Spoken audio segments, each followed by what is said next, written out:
세계 선교지 소식을 살펴보는 월드미션 브리핑입니다. 이번 한 주 동안에는 어떤 일들이 있었을까요? 먼저 아시아 태평양 소식입니다. 싱가포르가 일본 후쿠시마산 식료품의 수입 금지 조치를 해제했습니다. 후쿠시마 원전 사고 이후 9년 만인데요. 싱가포르 식품청은 일본이 후쿠시마산 식료품을 수출하기 위해선 생산물의 안전기준 충족을 입증하는 방사능 실험 인증서를 첨부해야 한다고 밝혔습니다. 뉴질랜드가 코로나19 사태와 관련해 중국에서 오는 외국인의 입국 금지 조치를 8일 더 연장했습니다.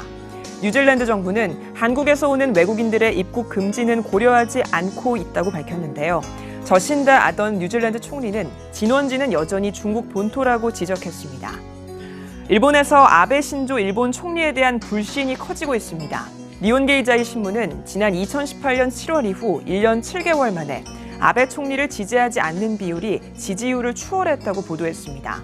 전문가들은 아베 총리를 둘러싼 스캔들과 코로나19 부실 대응 논란 등이 영향을 미쳤다고 분석했습니다.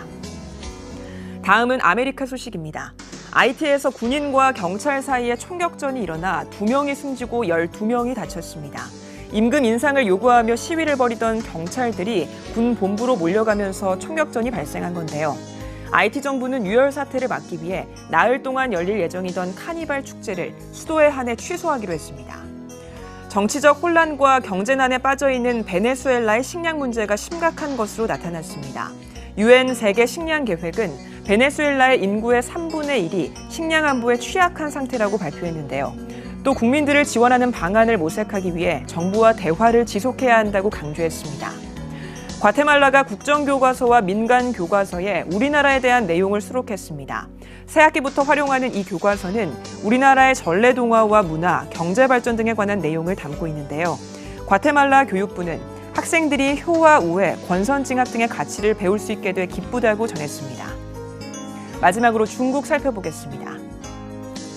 중국이 후베이성에서 코로나19와 사투를 벌이고 있는 의료진을 위한 처우 개선에 나섰습니다. 중국 중앙 코로나19 대처 작업 영도 소조는 의료진의 임금을 2배 인상하는 내용을 담은 통지문을 발표했는데요.